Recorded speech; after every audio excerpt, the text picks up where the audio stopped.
So post back surgery update. This is 26 days now since having the back surgery, and I'm feeling pretty good. I've reached a milestone just now where I'm off the painkillers.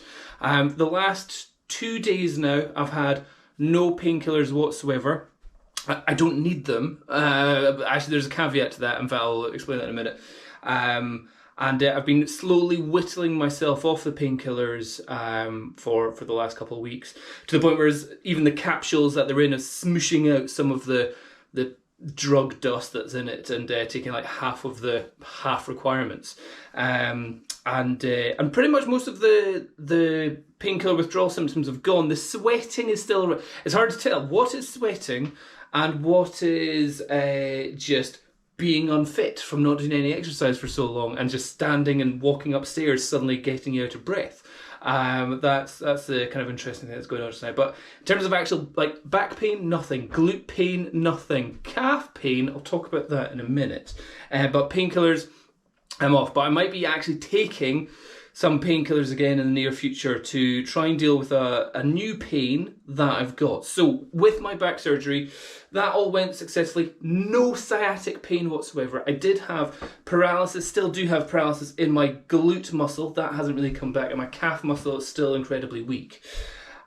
I've had to do a little bit extra research going, what's going on? Why is it not all back to work now? Seemingly, from some of the research I was looking at, saying like 3 weeks in, pain should be gone. 3 months in is probably the maximum length of time until your paralysis has recovered. That's probably a terrible way to explain it. So they say your recovery, your parathesis recovery rate will continue up until about 3 months. Then after that, there's probably no more recovery there. So I'm like, got to be recovered within 3 months. But then also at the same time go, 3 months. I'm only at just under 4 weeks at the moment. Okay, I should be giving it more time for my calf and my glute to come back.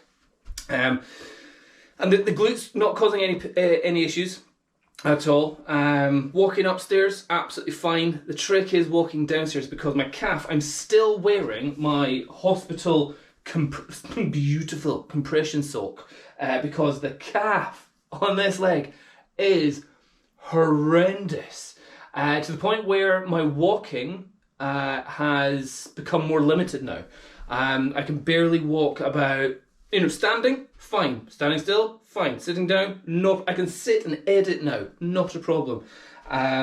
Walking, moseying, here's the best way to describe it, moseying around a shop, fine. A couple steps here, pick something up, a couple steps here, look at that. Walking around with a shopping basket, fine. I can do that, no problem. Hoovering, or vacuum cleaning. Again, I'm good with that. I'm feeling like I've got the strength back and I've got the mobility back. But walking with purpose to actually get somewhere, this calf just decides to go ballistic. Just go, bah! I'm just like, so it's like walk, ow, ow, ow, ow, ow, ow. Can't walk. That's about how far it goes. So in terms of my work as a photographer, fine, I can do my editing here, I can do my editing on the computers, I can do my presentations over there. All that's fine. If I was an office worker, I'd be happy to go back to work just now, with the idea that I'd be getting up every half hour for a little walk around the office and then sit back down again, just for that back health stuff. But with my work, I need to get out my car, walk with purpose to get to a house, up some stairs, upstairs, fine, not a problem. But then if I kind of go, right, shot the house, parking warden, I better go and check that my parking is, walk. Like, parking warden, don't get me a ticket. And then I'll just collapse on the ground. Not gonna happen. So yeah, it's weird. My back mobility is good. My glute mobility, although this one doesn't quite work, but is fine. Thighs, fine. One calf, just destroying my ability to recover at the moment. There's lots of different muscles here. Your gastro, the belly of your muscle, and then there's a soleus muscle, and it's both of them which even sort of touch. The only way I can describe it is a bit like if you've ever done barefoot running, or you've decided to go you've never run before, and you decide the first run you're going to do is run up a really steep mountain all on your tiptoes. And then the next like week, you've got that agonizing muscle pain and you're like going, oh my God, why the hell did I do that? That's what I've got from just walking about 15 steps outside. So I've been able to go out with the kids. I went out with the kids the other day and walking around, I've got my walking stick. And if I'm going at my 2-year-old's pace, that's fine. We're just walking around, he's jumping in puddles. I'm going, oh, that's fine, let's go a couple more steps. Oh, he wants to pick up a stick, that's fine. Oh, he wants to pick up a stone, that's fine. Fine. But if I'm like going, oh, my other kid's on his bike, hold on, I'll come and get you. Nope, can't, holding on to my stick now. That's only a trick just now. And I'm trying to figure out, I don't know what to do. I've tried stretching, that seems to make it worse. I've tried strengthening, I've got my rubber band on, pulling my calf and doing that. That seems to just annoy it more.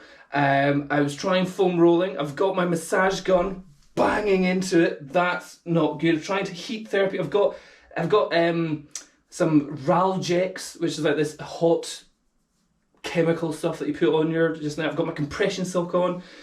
I'm going to try and do some rest, ice, compress and elevate. So last night was elevating. I've got my compression sock on. It's just the ice I haven't done. I've just been doing hot baths. I need to do some ice things, get ice from somewhere, and try that. But yeah, that's the only thing that's absolutely destroying me. So yeah, otherwise I'm good. I'm good to work, and if I don't need to go anywhere fast, I'm happy with that. So so the only things from here really are calf muscle pain to disappear. Foot still has a little bit of numbness. Calf needs to get strength back, and glute needs to get its strength, or has to activate again. So the calf has its activation, but it's about 90% strength has gone, which means anytime I walk, there's only like 10% of the muscle must be actually working, and that's just going mental. And my glute is still just not actually, so the glute med is working, and the hamstring part is all working, but the glute max, gluteus maximus, is just still not activating. It's still squishy, still nothing there. But I've got to think, hey, I'm only 26 days in. I should be thinking more the 3 months kind of time period here. So here's what my next video is going to be like in the future. Hopefully I'll have some more information on you. But yeah, painkiller withdrawal took longer than I thought, but again, I suppose that was because I was on them for so long, and on so many. So I was on codeine, cocodamol, pregabalin, which is a nerve suppressant, baclofen, which is a muscle relaxant, tramadol sometimes, dihydrocodeine, which is another kind of codeine one, and amitriptyline. I tried that for a while. That was terrible. Didn't like that one. But yeah, lots of drugs for a long time. And the doctor was like, take more painkillers, and all the advice on the NHS website was like, oh yeah, back pain, sciatica pain, yeah, maybe 6 to 8 weeks. I'm like, fine, 6 to 8 weeks, good. When it went over 6 months and resulted in me having emergency spine surgery, the painkillers were definitely needed in the amounts that I was having. But getting off them, I tried to go cold turkey and then went on a gradual reduction, and it's still giving me a little bit, I'm feeling still, like when I'm doing this, I'm feeling a little bit hot and sweaty, so I just need to keep it chilled and relaxed at the moment. But otherwise, yeah, woohoo, result, no painkillers, just got to get my calf working. If I can get my calf working, oh my God, I'm gonna be like, let's go, take on the world, can't wait. There you go, 26 days after surgery.